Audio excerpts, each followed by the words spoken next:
Welcome to the MBF training video for the Signal Financial Mobile Branch. We first want to thank you for giving us the opportunity to work on this great project. Here at MBF, we really look forward to working on projects that make us think outside the box and try new things, and this project was really one of them. Let me introduce you to your training team. First, we have your project engineer, Cody Pierce. How you doing? I'm Cody Pierce. I was the lead engineer on the project. I'm going to be going over the main training portion of the vehicle. Next we have Joe. Hi, I'm Joe. I'm here to do the integration portion of your training. It's been a pleasure working with you. I hope you enjoy your new truck. First thing you're going to want to do is set the parking brake by pulling that lever there. You can turn on your battery switch here. That's your auxiliary battery. That's going to be what controls everything within the vehicle. And once you got that on, come down here to power your jacks. These are what will keep you stabilized. Make sure that you hit your jacks down together so that they go down at the same time. It may take a while for them to touch the ground, but once they do, you can usually feel it.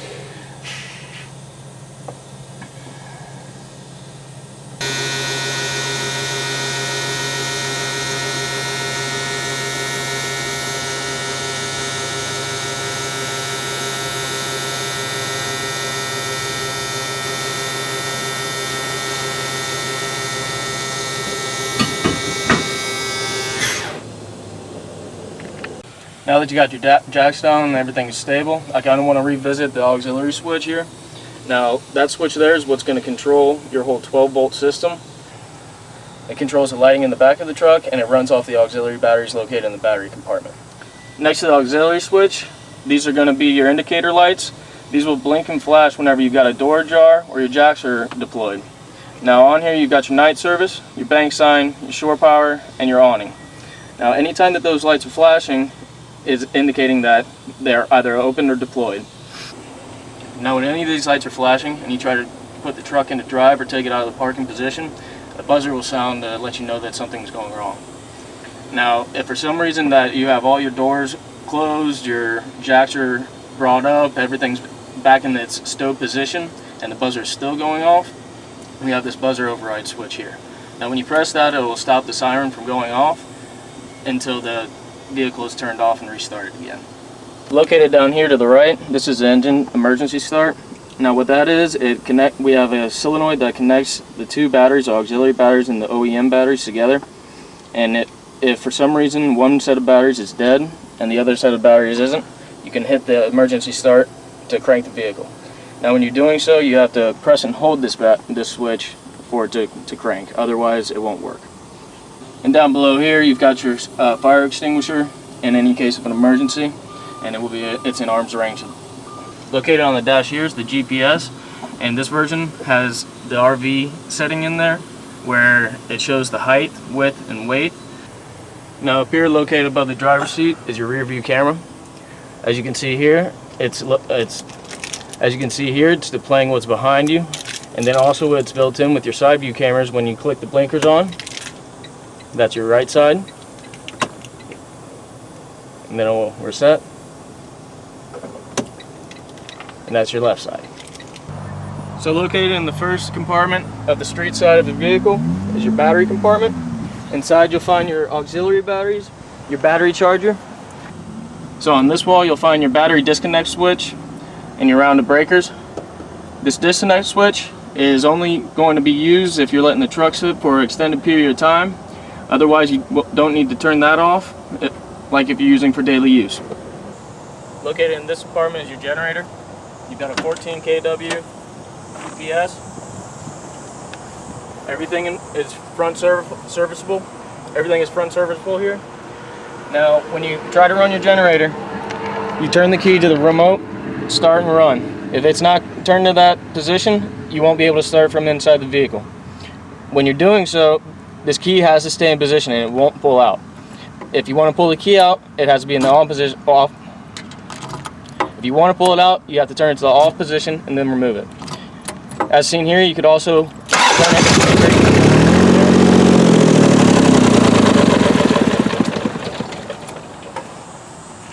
And also one thing to be noted is when your generator is turned on, your fans will start automatically as well.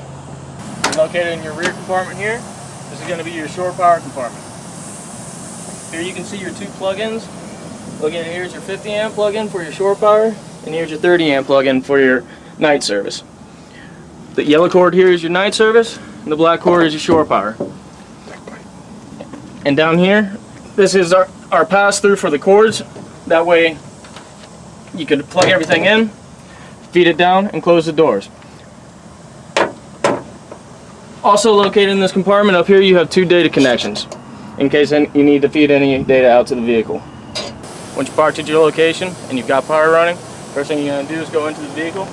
Down here is your flip down stairs. You open them down,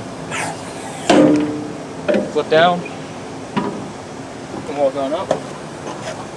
Enter the vehicle, walk in and grab your stairs and handrails. Now once you've got all your bags and handrails out, the next thing is start deploying the vehicle. Start with the entry door here, and it's just a single handrail.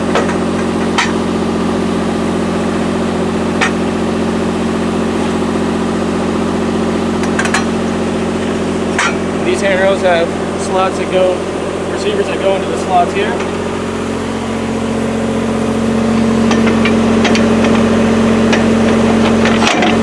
Just like that. So once you've got your handrails in, you just take the pins that are connected to both of them, shove them in just like that. If it doesn't seem to be going in, to press the button on the top and it should go in a little bit easier.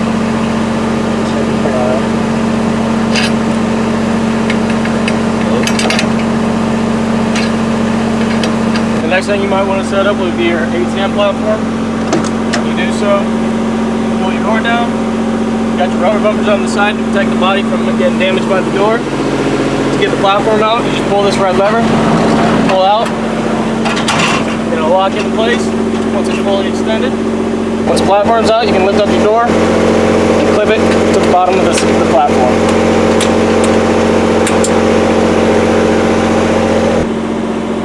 Now that the platform's out, take the stairs out of your bag.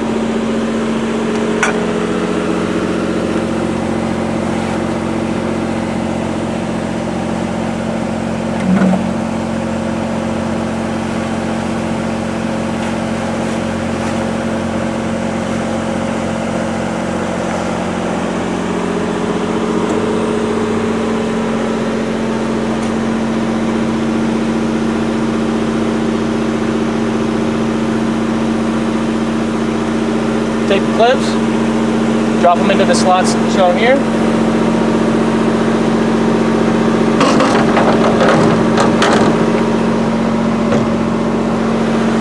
Pull up on the steps where it's flat and level. Unscrew the knobs on the sides, and your steps or your legs will come out. Tighten down. Do the same on the other side.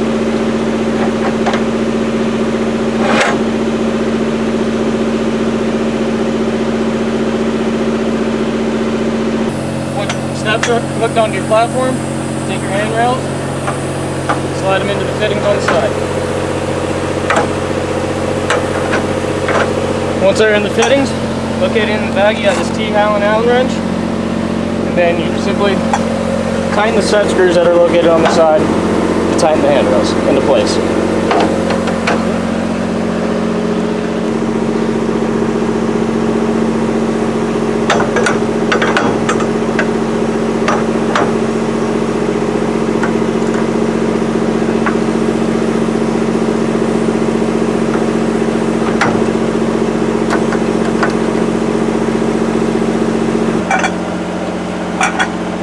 Final step is the last handrails that go into the side of the platform to keep anyone from crawling off the sides.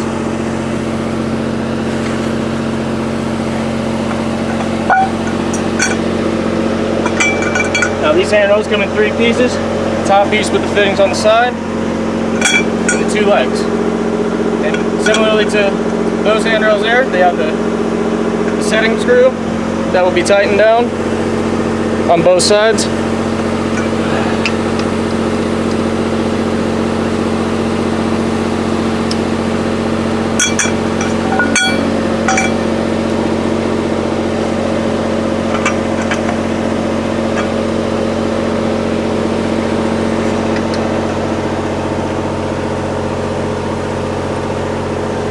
Once those are tight, slide them into place. Like so. And underneath, down here, there's also a set screw for these guys. Once both all your handrails and steps are on, simply walk up, open the door, and your ATM. Now when you go to close the door, we have the strap here to help pull down. However, when you're doing so, also hit right here. This right here is a little safety switch in case if your shocks start to get old and they tend to fall in themselves, this will catch it before. So you press that in, pull down on the strap, the door will come down.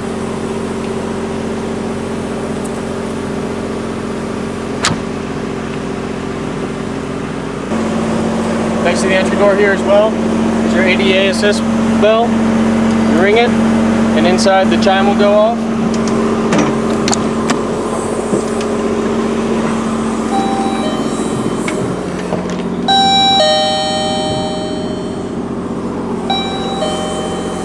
On the exterior of the vehicle, you have two outlets, one located on the street side and one located on the curb side here.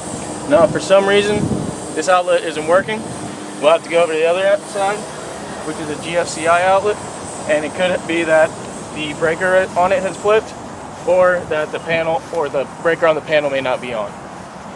And here's that one as well.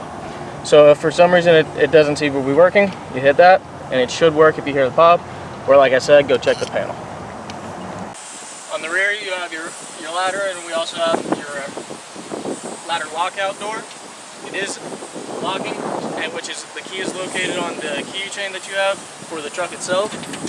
Easy enough where you open it up, roof access, do what you have to do, back down, and it closes, you can lock it right there. Also down here on the bumper, you've got your trailer, hitch, and your lighting connections here. Just plug it in there, you'll be good to go. Once you're inside the truck, come over to the load center, which is located in this cabinet here, which is your black panel. On the top here, this is your night service. That's going to be on your 30 amp supply. Down here is your 120 with each breaker labeled. This is your 12 volt system, and this is your 12 volt system, and it's mainly just your lights that you have. When these lights are powered on, that's indicating that you have power. Now the first thing we're going to do here is we're going to turn on our generator by pressing this button here, and you hear it start. Once that's on, you can see that the light here is lit up, and you can switch over on your transfer switch from off to generator. Once you've got that switched over, you can begin turning breakers on. Air conditioning are the first what most people usually do. When you do those, flip them on, give them a second, flip on the next, give it a second, and flip on the last. Everything else you get to pretty much turn on whenever you like, all the power that you need.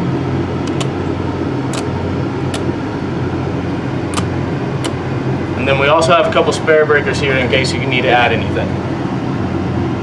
Above here in the top right corner is your meter. So going through here, this breaker right here, most importantly, make sure that you always have turned on. That's why we have it labeled with a red breaker. That's your battery charger. That's the outlet in the battery compartment. Which is the outlet in the battery compartment. Most times when people are having troubles with their battery or not being able to get anything started, that could be a main issue. So similar to the roof sign, next to it is the awning switch. However, this switch you will have to hold in order to have it keep it going out all the way. So I'll press out, open the door, and you can see it starting to deploy. Now due to the wind picking up out here, we're not going to deploy it all the way, but as soon as you hold it out all the way, it'll get to a point and completely stop. And when you bring it back in, just press in, and it'll start to come in as well.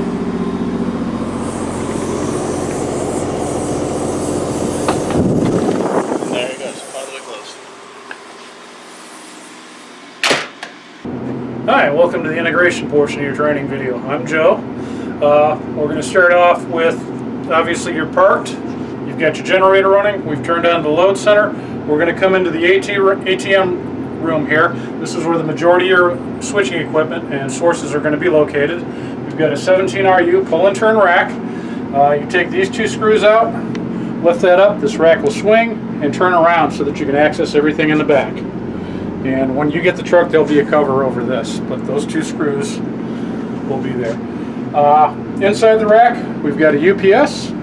We've got your AV receiver. This is what's giving you the sound out in the game room. We've got a matrix switch here, a little 4x4. We've got 4 outputs, one for the projector, one for the kiosk behind the podium, one for the exterior monitor, and one for the roof sign. Now, to these 4 destinations, you can send them any of these sources. So number 1 here will be the game, number 2 will be the camera, number 3 has been left open in case you decide to add something later as an input, and number 4 is the media player, and that's the same for all 4 of those. We've got your media player here. This is some various transmission and encoding things that get the signal out to the displays. We've got a game PC here with the accessories for your game controller, standard network patch panel, standard network switch. This is a video decoder that takes the video via IP stream from the game camera and converts it into video so we can display it on the monitors. Now we also have your LTE monitor, modem and router up here as well. This will how you get your connectivity out via your cell. To go ahead and start everything up, obviously we've got everything in the other room powered on. We're going to go ahead and open up this little window on your UPS. You hit that button and everything will sequence on. The one exception to this is the game PC. The game PC does not go into last state. That you will actually have to start yourself. Now once everything is turned on and booting up, this process takes about 3 minutes before you start getting solid displays and the things that you actually want to see on your monitors out there. With your projector on the ceiling here, all your controls are relatively easy to see. They're within arm's reach, so we'll go ahead and we'll turn the projector on. That'll take probably about 1.5 to 2 minutes to warm up. In the meantime, you can see our kiosk screen is coming up right now.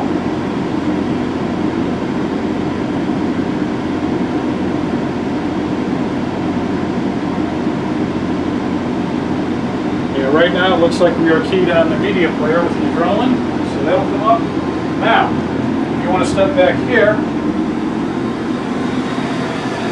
to change what's on the screens, we'll go ahead, this button will just cycle through your different inputs. So right now at the kiosk, which is the monitor behind the podium, we've got the media player.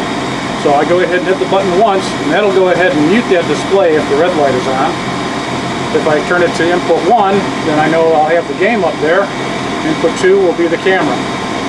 So with this remote and this on input 2, we have our VTC display. You use this to control the camera. You have tilt, zoom, pan, zoom in, zoom out. You can adjust your volumes, start and end calls.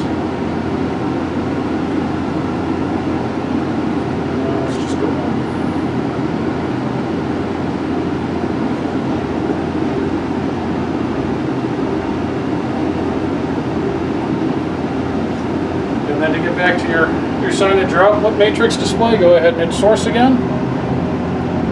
And we're going to want to go to HDMI 1. And then OK. And then we'll come back to what was switched on here, I believe, which is the overhead camera. Yeah.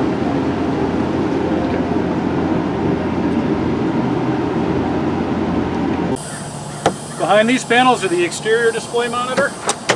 You want to open the bottom first, then the top. This monitor is controlled by the switcher inside. We don't have a display on it right now, but basically it'll act the same as the one in the kiosk. You go ahead and you select whatever output you want to come to this, so we can see this, what's going on with the game, we can see what's going on in the camera, or you can have your digital signage play out here to bring people in and do that. There are lights up here. You can use this as a workstation if you need to. And then we also have a couple of data ports out here if somebody needs to access with a laptop. If you've got somebody out here taking some information, they don't want to use Wi-Fi, you want to be secure, there's a couple of ports there for you. You also have an outlet here to give you power. And then close it down, top first, and then the bottom. In the ATM room at the rack, this is where you'll adjust the volume for your game controller. So this is the actual volume that will be out in the room. Normally we keep it set at about -20. It's enough to be intelligible out there, but not overbearing. You can get as loud as you want.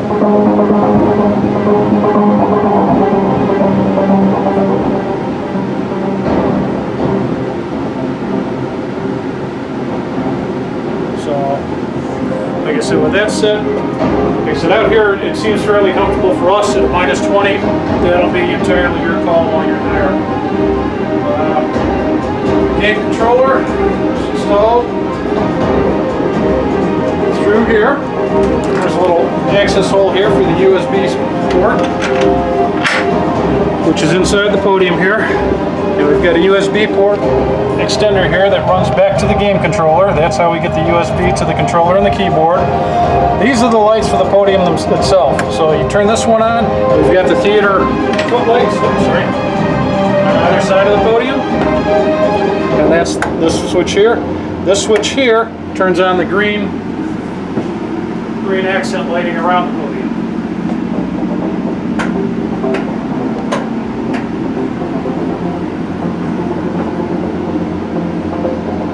And those are the controls that you've got available to you in there, as well as storage inside. Okay. And then the game controller itself functions, I believe, as designed. You hit start. Go ahead. The game will start. You go ahead and continue through your game. Before we get started, I'm going to use the up and down arrows now. Using the gamepad, tell me what age range you fall into. This helps me give you a more personal game We'll go experience. ahead and run through this game real quick. We're going to dim the lights so that you can see the screen. And we'll just go ahead and play the game real quick, and then we'll move on to the next section. Great! Now we're ready to get going. Go Ahead is a quiz, personality test, and horoscope all rolled into one. When we're done, you'll receive a summary that helps you better understand yourself and your relationship with money. Okay, here we go. It's time for the discovery round. You will be asked 5 multiple-choice questions to determine your financial personality. There are no incorrect answers. Choose the one that feels right for you. Get ready. Go ahead. Your version of retirement looks like this. Where do you plan on moving next? To you, the biggest waste of money is... So far in your life, the biggest curveball has been... The one financial subject that most confuses you is... Okay, now it's time to pick up the pace with the lightning round. You will have 30 seconds to answer as many questions as you can. Get ready. Go ahead. You want to go ahead and get A stock dividend gives money back to the shareholder. Now, The US uses 9.7 tons of ink per day printing This money. display can be put up on the sign or the outside monitor for the folks outside to be watching. Compound interest Be able to helps see the player, savings accounts as well as the increase. screen and everything that's going on in here.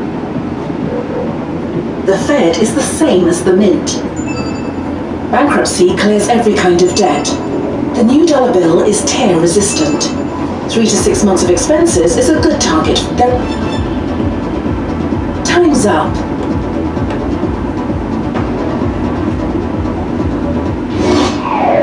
Here's where things get interesting. Based on your answers, I'm going to describe your financial persona to you.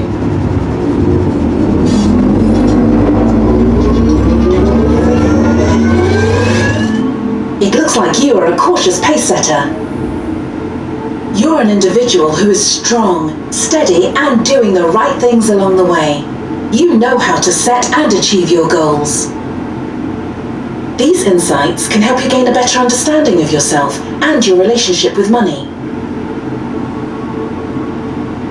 I hope you enjoy playing. Please take a moment to speak with any of our Signal Financial Federal Credit Union staff on site to learn more about us, our financial products, and becoming a member. And be sure to look out for an email with additional information describing your financial persona and how you can improve your finances. We hope to see you again soon.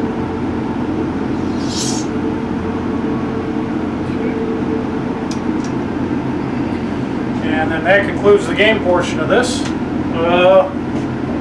let's go talk about some more of the data things.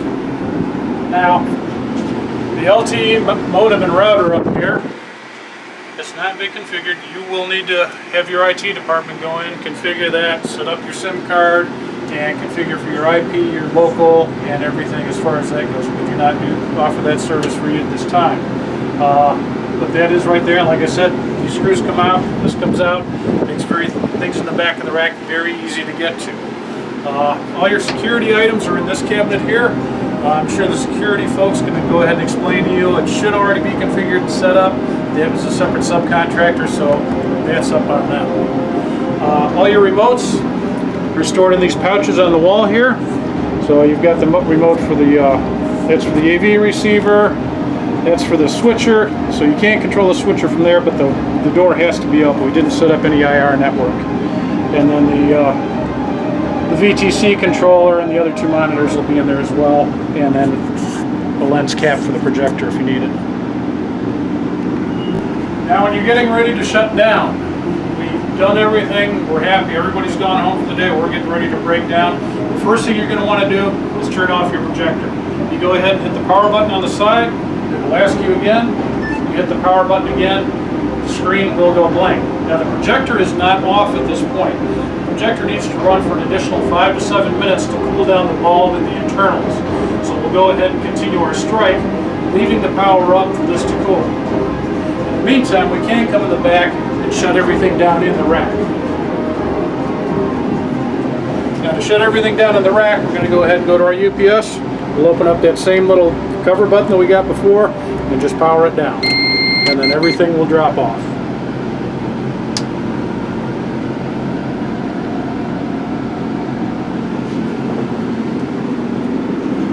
Okay, so at this point, we can go ahead and start packing our things up.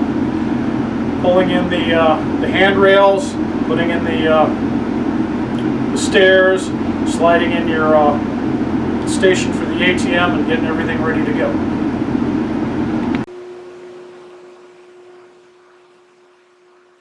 We hope you found this video helpful. If you have any questions, please feel free to call us here at MBF anytime. We have a tradition, when you pick up your truck, you get to ring the bell.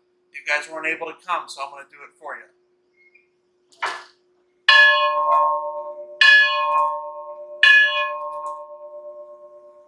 Enjoy your truck.